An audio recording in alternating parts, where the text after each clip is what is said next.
سیدنا غوث اعظم رضی اللہ تعالیٰ عنہ فرماتے ہیں میرے اوپر صحاب نور چھا گیا اور آواز آئی عبد القادر تو نے اللہ کی اتنی عبادت کی ہے، اتنی ریاضت کی ہے کہ شریعت کا ہم تمہیں اب مکلف نہیں رہنے دیتے، اور اب تو نماز نہ پڑھے اور دیگر اعمال نہ کرے تو تجھے کوئی پکڑ نہیں، میں تیرے اوپر ایسے راضی ہو گیا۔ تو ایسے بادل سے آواز آئی، کہتے مان میرے دل میں خیال آیا کہ اگر عبادت کا مکلف نہ ہونا ہوتا تو امام الانبیاء صلی اللہ علیہ وسلم سے بڑھ کر کون اللہ کا مقرب تھا۔ حتی تتورم قدمہ، حضور جب نماز پڑھتے اور اس قدر لمبا قیام کرتے حضور کے مبارک پاؤں سوج جاتے، لیکن ان کو تو کہا گیا وَاعْبُدْ رَبَّكَ حَتَّى يَأْتِيَكَ الْيَقِينُ، انہیں تو کہا گیا کہ آخری سانس تک اللہ کی عبادت کرنی ہے۔ تو میں کون ہوں کہ مجھے کہا جائے کہ تو اب عبادات کا مکلف نہیں رہا، کوئی بات نہیں ہے۔ تو کہتے ہیں میں لا حول ولا قوت الا باللہ پڑھا تو وہ جو مجھے نور نظر آ رہا تھا وہ سیاہی میں بدل گیا۔ تو وہ ابلیس تھا جو اس رنگ میں مجھے بھٹکانا چاہتا تھا، کہا عبد القادر اس مرتبے پہ پہنچے ہوئے کتنے لوگوں کو میں نے گمراہ کر دیا، تیرے علم نے تجھے بچا لیا۔ تو میں نے کہا ظالم میرے علم نے مجھے نہیں بچایا، میرے اللہ کے فضل نے بچایا۔ حضرت شیخ سعدی شیرازی فرماتے ہیں کہ ایک بندہ مطاف میں کنکروں کے اوپر پیشانی رکھ کے زاروں کے تار ہو رہا ہے اور کیا کہتے ہیں نہ مجھے معاف کر دے، یہ تو قیامت کے دن اندھا اٹھانا، میں تیرا کیا تیرے بندوں کا سامنا بھی نہیں کر سکتا۔ اتنے درد سے روتا ہے کہ لوگ اپنی دعائیں چھوڑ کے اس کے لیے دعا کرتے ہیں۔ ایک بندہ تو چھوڑ چھاڑ کے قریب کھڑا ہو گیا اور کہتا ہے مالک اسے معاف کر دے، مالک اسے معاف کر دے۔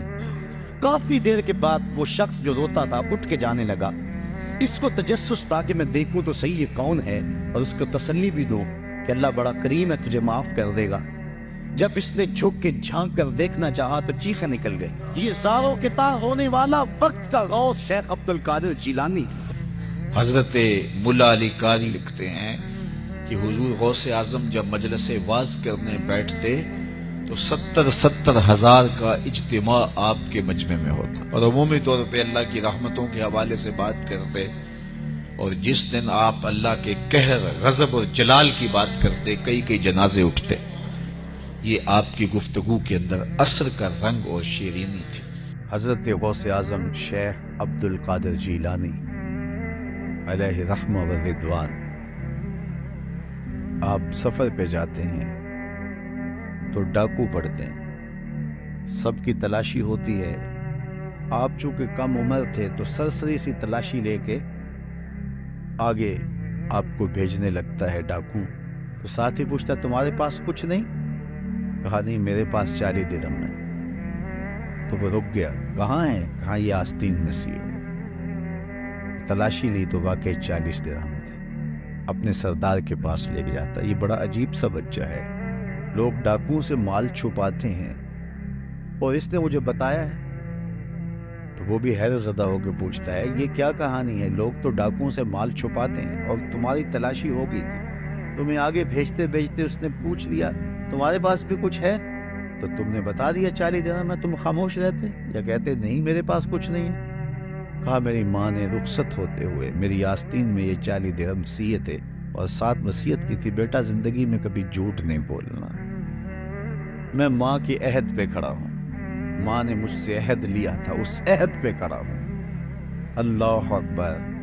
اب وہ ڈاکوؤں کا سردار سجدے میں سر رکھ دیتا ہے، مالک یہ بچہ ہو کہ اپنی ماں کے عہد پہ کھڑا ہے اور میں تیرے عہد پہ کھڑا نہیں ہو رہا۔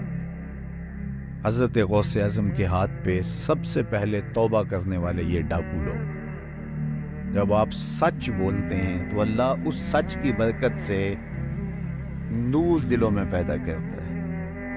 اور آپ جانتے ہیں کہ آپ کے والد گرامی اللہ اکبر حضرت عبداللہ سومعی، وہ ایک بہت بڑا نام ہے، نہر کنارے وضو کر رہے تھے اور وضو کرتے کرتے پانی میں بہتا ہوا ایک سیب آیا، اس کو اٹھا کر کے بھوک کی شدت تھی، کھا لیا، کھا چکے تو یاد آیا یہ تو میرا تھا ہی نہیں، یہ تو مال لقطہ تھا، تو میں نے اس کو کھا لیا۔ کیوں کھایا؟ مجھے کس نے حق دیا تھا کہ وہ مال لقطہ لے لوں اور اس کو اپنے پیٹ کا لقوہ بناؤ؟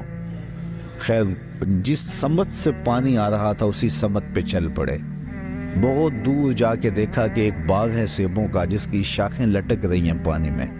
سمجھ گئے کہ یہاں سے ٹوٹا ہوگا، گرا ہوگا.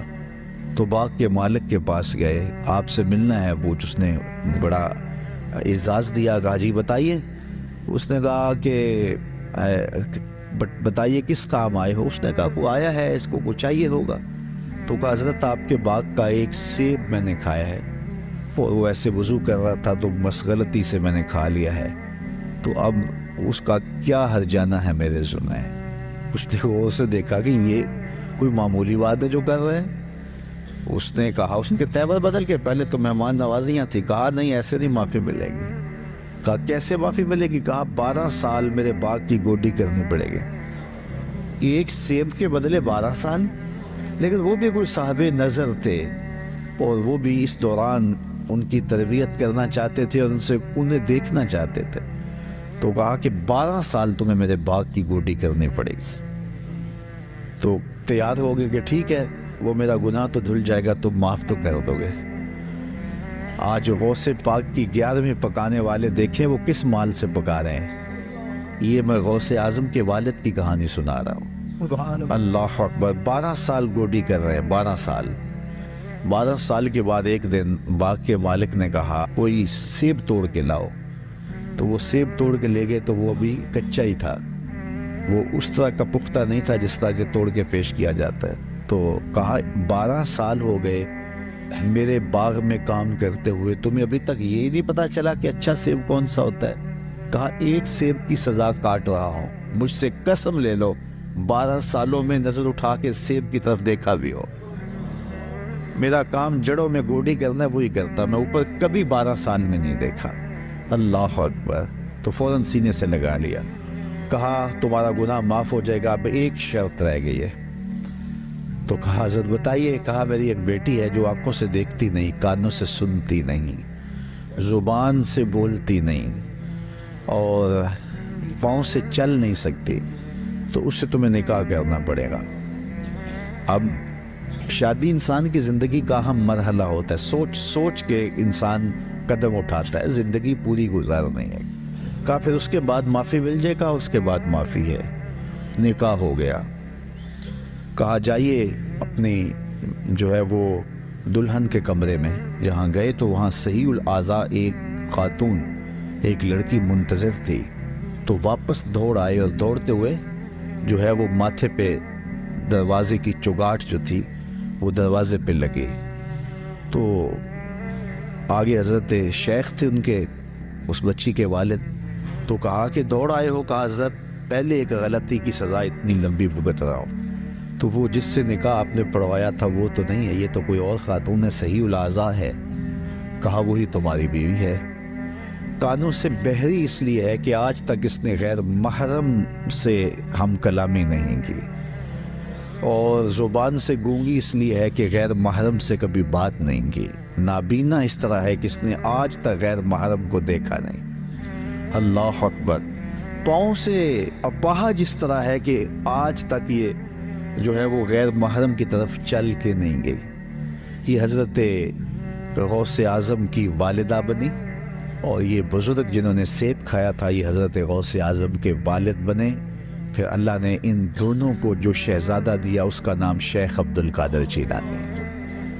وہ کیا کسی نے کہا تھا نا کہ اچھی مائیں اچھی اولاد کی ضمانت ہوتی ہیں، اور مائیں جب اس طرح کی پاکیزہ صفت اور باپ تقوی کے اس معیار پر ہوں تو پھر بیٹے شیخ عبد القادر جیلانی ہی ہوتے ہیں.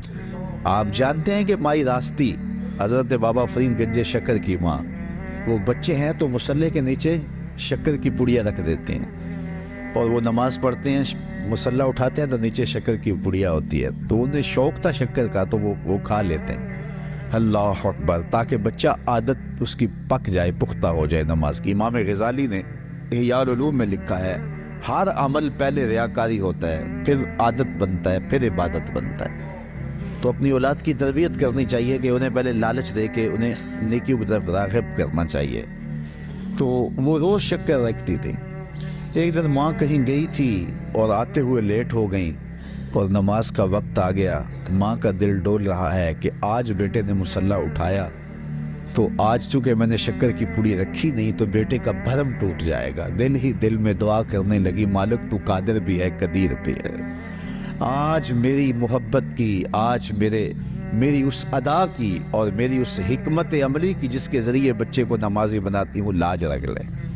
خیر واپس پلٹی، بیٹا نماز پڑھ چکا تھا تو ماں نے جلدی سے کہا کہ بیٹا فرید نماز پڑھ لی؟ کہا امی نماز پڑھی، لیکن ماں کا دل ڈولنے لگا کہ لیکن کے بعد کیا کہنے والا ہے۔ کہا لیکن آج جو پوڑی شکر کی ملی نا اس کا چاسی کوئی اور تھا، اس کا مزہ ہی کوئی اور تھا۔ تو ماں نے بیٹے کو گلے سے لگایا، کہا بیٹا پہلے پوڑیا میں رکھتی تھی، اب تیرے رب نے رکھی ہے۔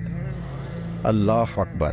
کیا آج کی ماں بیٹے کو نمازی بنانے کے لیے اس کے مصلی کے نیچے چاکلیٹ نہیں رکھ سکتی؟ آج اس کو نمازی بنانے کے لیے کوئی طریقہ اختیار نہیں کر سکتی؟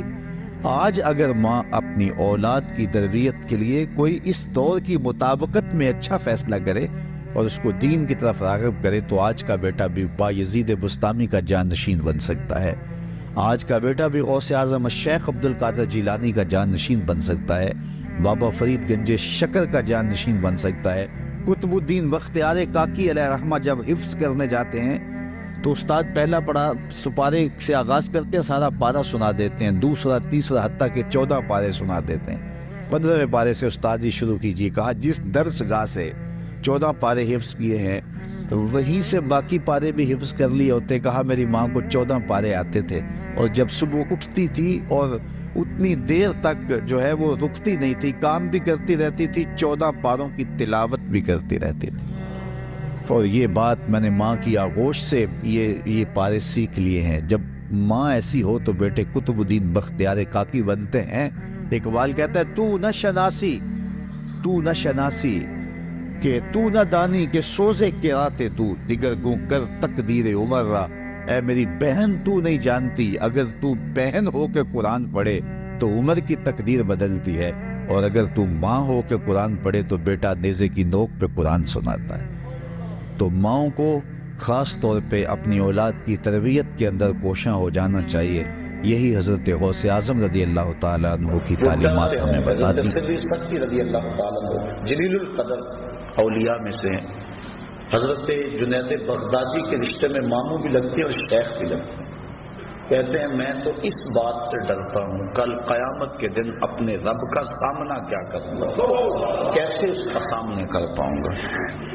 ساری دنیا اس بات سے ڈرتی ہے، لیکن شہر اقبال کے باسیوں، اقبال نے اس سے بھی آگے کی بات کہہ دی۔ اقبال کہتا ہے لوگ تو کہتے ہیں کہ یا اللہ حضور کی بارگاہ میں عرض کرتے ہیں کہ اپنی کملی میں مجھے چھپا لیں، میرے عیبوں کو چھپا لیں، قیامت کے دن میرا نامہ اعمال جو ہے وہ جب تلے تو آپ کرم نوازی فرما دیں۔ ساری دنیا یہ کہتی ہے، حضور سے بھی عرض کی جاتی ہے، دکھڑے سنائے جاتے ہیں کہ میرے عیب اپنی چادر رحمت میں چھپا لیں، لیکن اقبال کی فکر دیکھیے، اس نے کہا کہ مالک ساری زمانے کے سامنے چاہے میرے عیب نشر ہو جائیں لیکن حضور کے سامنے نشر ہو۔ تو غنی از ہر دو عالم من فقیر، روز محشر عذر آئے من پذیر، گر تو می بینی حساب ناگزیر، از نگاہ مصطفیٰ پمنا پذیر۔ اے اللہ تو غنی ہے اور میں تیرا نیاز مند بندہ، بغیر حساب کے تو مجھے بخش دے تو تجھے کون سا بھار لگتا ہے، لیکن اگر میرا حساب لینا ضروری ہی ہوا تو میری گزارش یہ ہے کہ حضور کے سامنے نہ لینا، مجھے حضور رحمت للعالمین سے شرط ہے۔ کیسا عشق ہے اور کیسی محبت ہے جناب رسالت مآب صلی اللہ علیہ وآلہ وسلم سے۔ تو وہ باوجود عبادات کی کثرت کے یہ دعا کرتے رہتے ہیں، والذین یقولون ربنا اصرف عنا عذاب جہنم، وہ کہتے ہیں مالک ہم سے عذاب جہنم پھیر دے، ان عذابہا کان غراما، بے شک اس کا عذاب گلے کا پھندا ہے، سخت ترین ہے عذاب جہنم کا۔ ساری رات عبادت کرنے کے باوجود بھی وہ یہی کہتے نظر آتے ہیں۔ یہ نہیں کہ وہ کہیں کہ ہمیں جہنم ہمارے قریب بھی نہیں آئے گی، وہ جہنم کا تمسخر نہیں اڑاتے اپنی خانقاہوں میں بیٹھ کے، وہ جنت کا مذاق نہیں اڑاتے، بلکہ جنت کے طالب ہیں اور جہنم سے ڈرتے ہیں۔ حضور علیہ السلام سے بڑھ کر اللہ کا قرب رکھنے والا کون تھا؟ لیکن حضور بھی جہنم سے پناہ مانگتے رہے۔ اللہ اکبر۔ تو وہ اہل اللہ کی نشانیاں بیان کی فرمائی جا رہی ہیں۔ والذین یقولون ربنا اصرف عنا عذاب جہنم، عرض کرتے ہیں اللہ ہم سے عذاب جہنم پھیر دے، ان عذابها کان غراما، بے شک جہنم کا عذاب جو ہے وہ گلے کا ٹھنڈا ہے، گلے کی پھانس ہے۔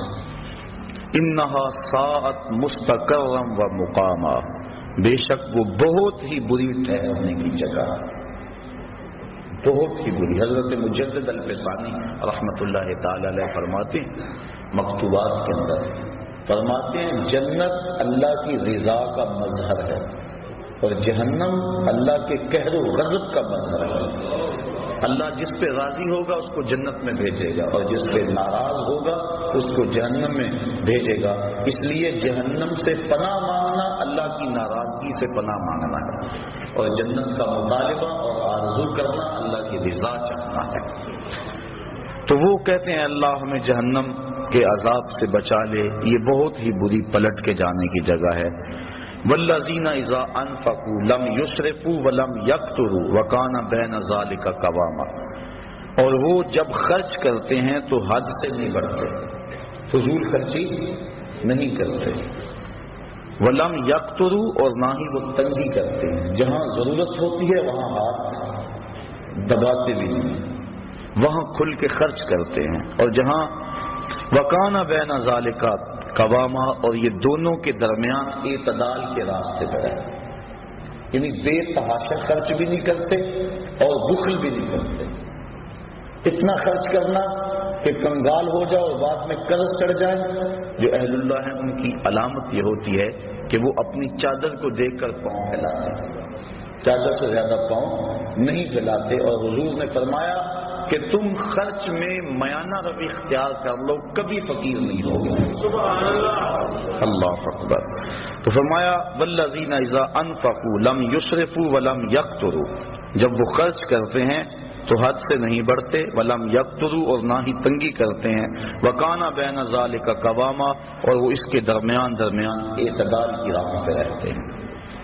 والذین لا یدعون مع اللہ الہا آخر، اور وہ اللہ کے علاوہ کسی دوسرے کو معبود نہیں بناتے، کسی کو نہیں پوجتے، ان کی پرستش اللہ کی حضور ہوتی ہے، اللہ کے علاوہ وہ کسی کی پوجا نہیں کرتے۔ بلکہ میرے شاہ نقشبند بخاری رحمۃ اللہ تعالی علیہ فرماتے ہیں متکبر سے تکبر کرنا صدقہ ہے۔ جب کوئی چھاتی تانے اکڑ کے آ رہا ہو اس کو جھک کے سلام نہ کرو، یہ تو اس کے تکبر کو بڑھانے والی بات ہے۔ اس لیے وہ زمین پہ اکڑ کے چل رہا ہے تو فرمایا اس متکبر سے پہلو تہی کرنا، اکڑنے والے کے ساتھ تکبر کرنا صدقہ کہلاتا ہے، یعنی اللہ کے علاوہ ان کے سینے میں کسی اور کا خوف اور ڈر موجود نہیں ہے۔ وہ جو نماز میں کہتے ہیں نا وَنَخْلَعُ وَنَتْرُكُ مَن يَفْجُرُكُ، وہ صرف نماز میں نہیں کہتے، ان کا عملی نمونہ بھی ہوتے ہیں۔ اللہ کے علاوہ کسی کے حضور سر نہیں جھکاتے، چاہے جتنا مرضی بڑا فرعون کیوں نہ ہو، وہ کسی کے سامنے سر نہیں جھکاتے۔ ولا یقتلون النفس التي حرم اللہ الا بالحق، اور جس جان کو اللہ تعالیٰ نے حرام کیا اس کو قتل نہیں کرتے، قاتل نہیں ہوتے۔ وہ تو بڑے نرم دل ہوتے ہیں، وہ تو شاخ سے پھول بھی توڑے تو ان کا دل دکھتا ہے، کوئی بھی توڑے، وہ تو اس قدر حساس ہوتے ہیں، قتل کے حادثے سے کم تو نہیں، شاخ سے گل کا جدا ہونا۔ وہ تو اس بات کا بھی احساس رکھتے، وہ تو کسی کو تکلیف بھی نہیں دیتے، کسی کا حق غصب نہیں کرتے، چاہے جائے کہ کسی کو قتل کر دیں۔ ولا یقتلون النفس التي حرم اللہ الا بالحق، مگر حق کے ساتھ۔ حق کے ساتھ کیا ہے؟ شادی شدہ زانی کو قتل کیا جائے، قتل کے بدلے میں قتل کیا جائے، یا جو ارتداد کی رائے اختیار کرے باغی ہو اس کو قتل کیا جائے، اس کے علاوہ وہ کسی کو قتل نہیں کرتے۔ ولا یزنون، اور وہ زنا نہیں کرتے، نہ ان کی نظر زنا کرتی ہے، نہ ان کی سوچیں زنا کرتی ہیں، نہ ان کے خیال زنا کرتے ہیں، اور نہ ان کے اعضائے بدنیاں زنا کرتے ہیں۔ وہ پاکیزہ ہوتے ہیں تبھی تو اللہ کا قرب پاتے ہیں. اللہ کا قرب وہی پائے گا جو من کا ستھرا ہوگا، اور جس کے من پہ ایسے داغ اور گند لگے ہوں گے وہ اللہ کا قرب کیسے پائے گا؟ اس لیے ان کی نشانی بیان فرما دی. ولا یزنون، اور وہ زنا نہیں کرتے، اس فعل کبھی میں مرتکب نہیں ہوتے. اور حدیث میں آتا ہے جب زانی زنا کرتا ہے تو اس سے ایمان نکل جاتا ہے. بدترین فعل ہے، اور قرآن مجید نے اس کو کھلی بے حیائی کہا. تو جو اہل اللہ ہیں وہ اس فعل کبھی کے اندر کبھی بھی مبتلا نہیں ہوتے. اور صرف زنائے معروفہ ہی نہیں بلکہ ان کی نظر بھی بچتی. حضرت امام محمد بن حسن الشیبانی امام اعظم ابو حنیفہ کے پاس پڑھنے کے لیے آئے. ابھی عمر چھوٹی تھی اور چہرے پہ داڑھی کا سبزہ نہیں اگا تھا. اور اس عمر کا بچہ اگر خوبصورت ہو تو وہ عورت کی جگہ پہ ہوتا ہے، بلکہ اس کے ساتھ بہت سارے فتنے وابستہ ہوتے. تو امام صاحب نے فرمایا کہ تم ضرور میرے پاس چڑھو لیکن میرے سامنے نہیں بیٹھنا، اس ستون کی اوٹ میں بیٹھو تاکہ تمہارا چہرہ مجھے نظر نہ آئے. اسی لیے امام اعظم ابو حنیفہ اور امام محمد کو طرفین کہتے ہیں کہ طرف میں بیٹھتے تھے. وہ پڑھتے رہے، 2-4 سال گزر گئے. ایک دن رات کا موقع تھا، چراغ جل رہا تھا اور امام محمد کا سایہ امام اعظم کے آگے پڑا. سائے پہ نظر پڑی تو سائے میں داڑھی کے بال نظر آئے. کہا بیٹا محمد تمہیں داڑھی آ گئی ہے؟ حضور سال ہو گیا ہے. کہا اب میرے سامنے بیٹھا. یہ تھے وہ لوگ تقوی کے پہاڑ. کیونکہ جو ذلت العلماء ہے یا اہل اللہ کا جو پھسلنا ہے پوری قوم کو تباہ کرنے کے مترادف ہے. امام صاحب پانی بھرنے گئے نا تو ایک لڑکی پانی کا گڑا سر پہ اٹھایا اور نیچے پھسلن تھی. تو کہا بیٹا ذرا سنبھل کے. اس نے وہیں گڑا رکھ دیا. کہا اگر میں پھسلوں گی تو کیا ہوگا؟ یہ گڑا ٹوٹ جائے گا نا، بازار سے 2 آنے کا اور لے آؤں گی. لیکن اگر آپ پھسل گئے تو پوری قوم برباد ہو جائے. اعلیٰ حضرت امام اہل محبت امام اشرف احمد رضا خان فاضل بریلوی رحمت اللہ تعالی علیہ فرماتے ہیں طبقہ علماء اپنی حفاظت کرنا. اگر تم نے مکروہ تنزیہیہ کا ارتکاب کیا لوگ تحریمیہ کرنے لگ جائیں گے. اگر تم نے مکروہ تحریمیہ کا ارتکاب کیا لوگ حرام میں پڑ جائیں گے. اور تم نے اگر حرام کا ارتکاب کیا لوگ کفر میں مبتلا ہو جائیں گے. اور پھر فرمایا اگر تم نے سنت غیر موقدہ کو چھوڑا لوگ موقدہ چھوڑ دیں گے. تم نے سنن موقدہ کو چھوڑا لوگ واجبات کو چھوڑ دیں گے. تم نے واجبات کو چھوڑا لوگ فرائض کو چھوڑ دیں گے. اس لیے بندہ جس قدر اونچے منصب کا ہو اس قدر اس کے تقاضے ہوتے ہیں. حضرت امام احمد بن حنبل کی بارگاہ میں غالباً ایک خاتون آئی اور اس نے مسئلہ پوچھا کہ حضرت میں اپنے مکان کی چھت پہ رات کے موقع پہ چاند کی چاندنی میں سوت کاٹتی ہوں. کبھی کبھی ایسا ہوتا ہے کہ بادشاہ کی سواری گزرتی ہے تو آگے آگے جو شمع اٹھائے چل رہے ہوتے ہیں اس سے روشنی زیادہ ہو جاتی ہے اور وہ میرے سوت پہ بھی پڑتی ہے. کیا بادشاہ کے چراغوں کی روشنی میں مجھے سوت کاٹنا جائز بھی ہے کہ نہیں؟ حضرت امام صاحب فرمانے لگے خاتون پہلے اپنا تعارف کرواؤ، تم کون ہو؟ خاتون کہنے لگی سائل کی ذات نہیں پوچھی جاتی، آپ مجھے مسئلہ بتائیں. امام صاحب فرمانے لگے نہیں، سائل کی وجہ سے مسئلے کی نوعیت بھی بدلتی ہے. آپ کو پہلے بتانا ہوگا کہ آپ کون ہیں. تو اس خاتون نے بتایا کہ میں حضرت بشر حافی کی ہمشیرہ ہوں. کہا تمہارے لیے جائز نہیں ہے. تو انسان جتنے اونچے منصب کا ہو لازمی نہیں کہ زنا جیسے فعل کا ارتکاب کرے تو پھر ہی خرابی آئے.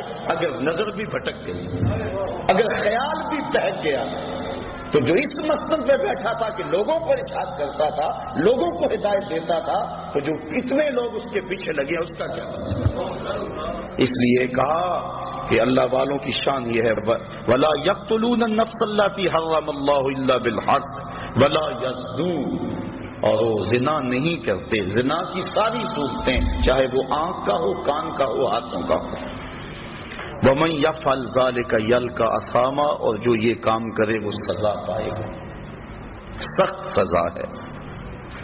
بلکہ ایک روایت میں آتا ہے کہ قیامت کے دن وہ سخت رسوا کر دیا جائے گا۔ یضاعف لہ العذاب یوم القیامہ، قیامت کے دن اس کو دگنا عذاب دیا جائے گا، 2 گنا عذاب دیا جائے گا۔ وَيَخْلُدْ فِيهَا مُهَانًا، فِيهِ مُهَانًا، اور ہمیشہ وہ ذلت میں رہے گا، سخت تذلیل اس کی ہوگی۔ إِلَّا مَن تَابَ وَآمَنَ وَعَمِلَ عَمَلًا صَالِحًا، ہاں جو توبہ کرے اور ایمان لے آئے اور اچھے عمل کرے، کیونکہ ایمان کے بعد اچھے اعمال توبہ کے شجر کو پانی دیتے ہیں۔ اگر توبہ کے بعد اچھے اعمال نہ کریں تو وہ بوٹا پھر مرجھا جائے گا۔ بار بار توبہ کی، 2 لفظوں میں توبہ توبہ استغفر اللہ پڑھ لیا، وہ ایسے ہی ہوتا ہے کہ بس کے اندر جا رہے ہیں، سفر کرتے، آگے ایکسیڈنٹ ہوا، لاشیں بکھری پڑی ہیں، 2 منٹ کے لیے ڈرائیور بھی بند کر لیتا ہے ٹیپ کو، گانے بند کر لیتا ہے، توبہ توبہ ساری بس کرتی ہے، لیکن ابھی آدھا کلومیٹر نہیں گزرتا پھر ٹیپ کا بٹن آن، اور پھر سب وہی لچھن ہوتے ہیں۔ یہ توبہ نہیں ہوتی۔ حقیقت توبہ الندم، توبہ کی حقیقت یہ ہے کہ شرمندگی ہو، دوبارہ عزم کر لے کہ یہ گناہ دوبارہ نہیں کروں گا۔ یہ توبہ تو تمسخر ہے، توبہ کی پھر توبہ کی پھر توبہ کر کے توڑ دی، میری اس توبہ پہ توبہ، توبہ توبہ کر اٹھی۔ یہ تو عجیب بات ہے۔ توبہ یہ ہے کہ عزم مصمم کر لے کہ میں اس کے بعد یہ کام نہیں کروں گا، اور پھر عمل صالح کر کے توبہ کے لگائے ہوئے پودے کو پانی دے۔ کہا الا من تاب وآمن وعمل عملا صالحا فاولئک یبدل اللہ سیئاتہم حسنات۔ اگر کوئی ایسا کر لے، اللہ فرماتا ہے ہم نہ تو صرف کہ اس کے گناہوں کو ختم کریں گے بلکہ ان کے گناہوں کو بدل کے نیکیوں میں تبدیل کر دیں گے۔ وہ جتنا بڑا گناہ گار ہوگا اتنا بڑا نیکوکار ہو جائے گا، اس کے در پہ آ تو جائے۔ اگر کسی محکمے کے اندر کوئی ایسا کام ہو جائے، محکمے کا آفیسر معطل کر دے یا کوئی اور ایسی سزا دے دے تو بعد میں وہ معاف بھی کر دے، لیکن ریکارڈ تو خراب ہو جاتا ہے نا، ترقی تو رک جاتی ہے کہ اتنا کچھ اس کے رجسٹر کے اندر، اس کی فائل کے اندر لکھ دیا گیا ہے، لیکن اللہ تعالیٰ اس فائل کو کتنی عزت دیتا ہے۔ یہ نہیں ہوتا کہ اب اس کی ترقیاں رک جائیں، توبہ کر کے تو دیکھے، سچی توبہ کر کے تو دیکھے، بلکہ جتنا بڑا گناہ گار ہوگا اتنا بڑا نیکوکار بن جائے۔ اللہ اکبر۔ فاولئک یبدل اللہ سیئاتہم حسنات، ہم اس کی بدیوں کو نیکیوں میں تبدیل کر دیں۔ حضرت عمر فاروق رضی اللہ تعالیٰ عنہ آ رہے تھے، ایک آدمی نے ہاتھ میں شراب کی بوتل پکڑی تھی، دیکھا کہ اچانک گلی کے موڑ سے حضرت عمر فاروق آئے، وہ ڈر گیا، جلدی سے بغل میں چھپا لی اور سچی توبہ کر لی، مالک آج عمر کے قہر سے بچا لے، آج کے بعد میں شراب نہیں پیوں گا۔ اب حضرت عمر فاروق نے اس کو بوتل چھپاتے ہوئے دیکھ لیا تھا، جب قریب آئے ذرا لہرایا، کہا کیا ہے تیرے پاس؟ کہنے لگا حضور سرکہ ہے۔ کہا نکالو، جب نکالا دیکھا تو واقعی سرکہ ہے۔ اگر کوئی سچی توبہ کر لے تو اللہ گناہوں کو بدل کے نیکیوں میں تبدیل کر دے۔ یہ دکھا دیا کہ جو شراب کو سرکے میں بدل سکتا ہے وہ گناہوں کو نیکیوں میں نہیں بدل سکتا۔ اس کے در پہ آ کے تو دیکھو، جھولی پھیلا کے تو دیکھو۔ اللہ اکبر۔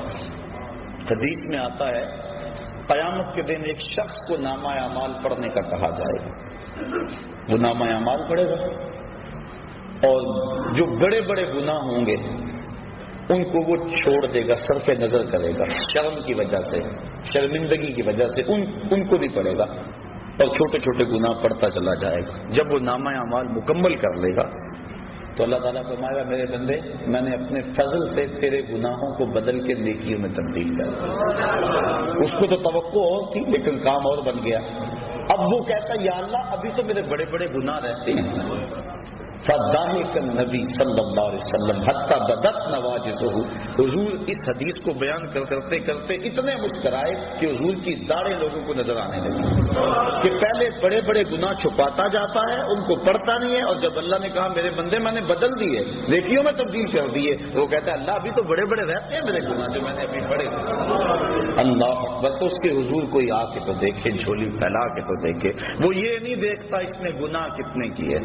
فرشتوں کہتا ہے فرشتوں گواہ ہو جاؤ، میرا بندہ آخر میرے در پہ آیا ہے نا، اور کوئی در ہوتا تو جاتا وہاں۔ ایک شخص مسجد نبوی کے کونے میں دعا مانگ رہا تھا، اور لفظ کیا تھے؟ اللہم انی اسألک بانک انت اللہ لا الہ الا انت، مالک میں تجھ سے اس لیے مانگتا ہوں کہ تو میرا اللہ ہے، تیرے علاوہ میرا ہے بھی تو کوئی نہیں نا کہ جس کی چوکھٹ پہ جاؤں۔ حضور نے سنا، کہا وہ جو کونے میں بیٹھ کے دعا مانگ رہا ہے اس کو بشارت دے آؤ کہ تمہاری دعا اللہ نے قبول کر لی۔ جب بندہ اس کی حضور آتا ہے، فرمایا اگر کوئی آئے ہم گناہوں کو بدل کے نیکیوں میں تبدیل کر دیتے ہیں۔ وکان اللہ غفور الرحیم، اللہ بخشنے والا اور مہربان ہے۔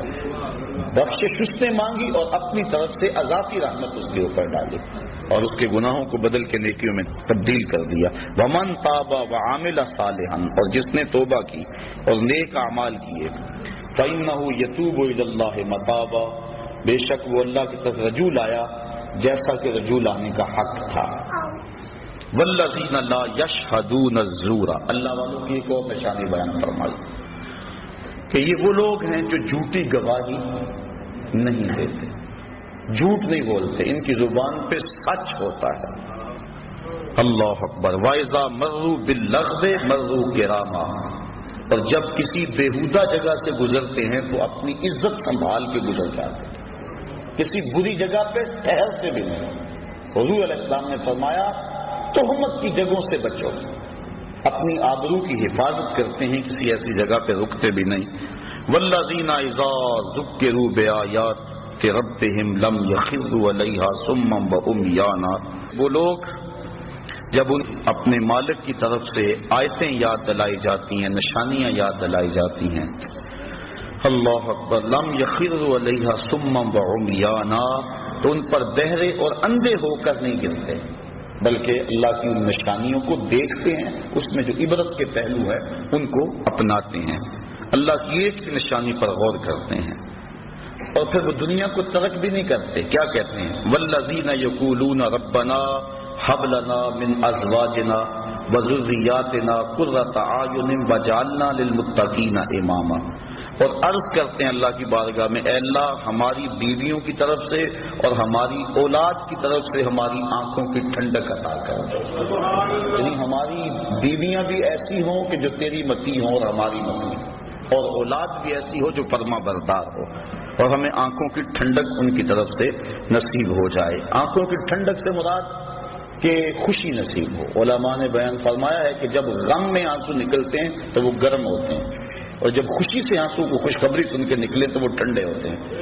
اس لیے یہ کہنا قرۃ اعین کا لفظ عرب میں جو رواج ہے، تو اس کا مطلب یہ ہے کہ تجھے خوشیاں ملیں، تجھے غم نہ پہنچے۔ تو وہ یہ دعا کرتے ہیں، اللہ اولاد کی طرف سے ہمیں ٹھنڈک کی پہنچے، اولاد کی طرف سے غم نہ ملے۔ وَجَعَلْنَا لِلْمُتَّقِينَ اماما، اور ہمیں پرہیزگاروں کا پیشوا بنانا، امام بنانا، نہ صرف کہ ہمیں پرہیزگار بنانا بلکہ ہمیں پرہیزگاروں کا بھی امام بنانا۔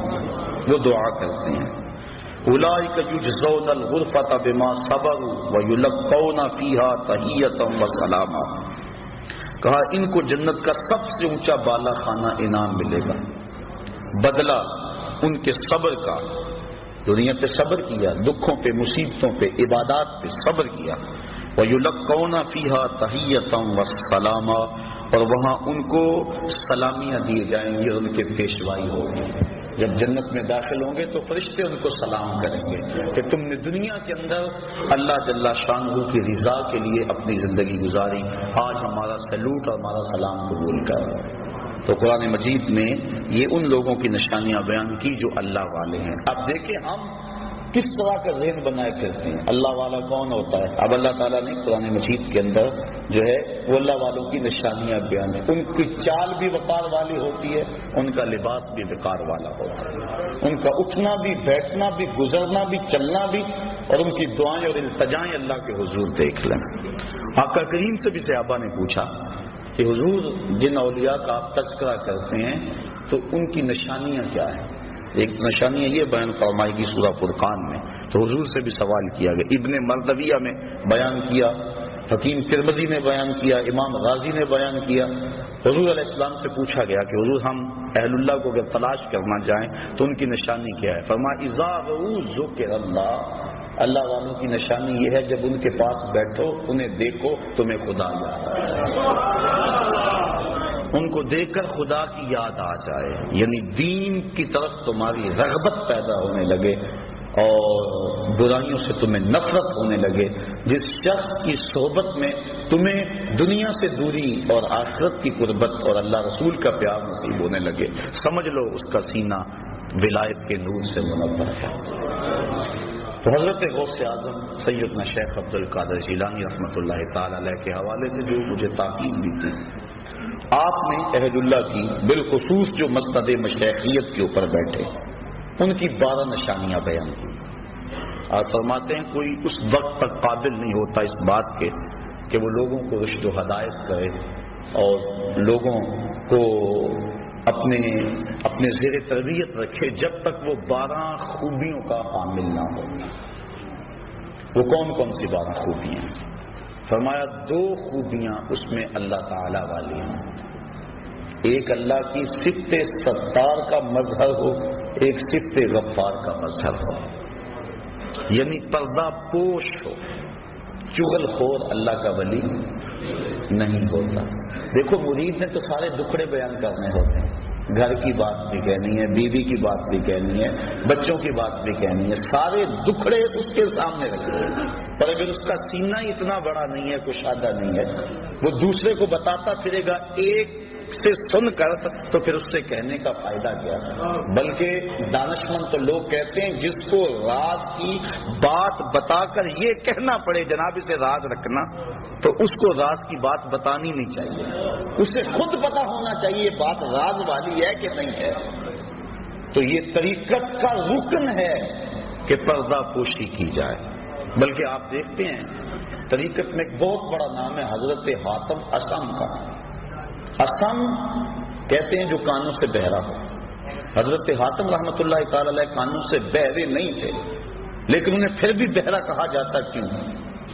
اس کی وجہ یہ کہتے ہیں کہ حضرت حاتم کی مجلس میں ایک خاتون آئی، اس نے اپنا کوئی دکھڑا کہنا تھا، کوئی حاجت کہنی تھی، دوران گفتگو اس کی ری خارج ہوگی، ہوا خارج ہو گئی، اس کو بڑی شرمندگی ہوئی کہ اتنے بڑے بزرگ اور میری ہوا خارج ہوئی، تو وہ شرم میں ڈوبی جا رہی تھی۔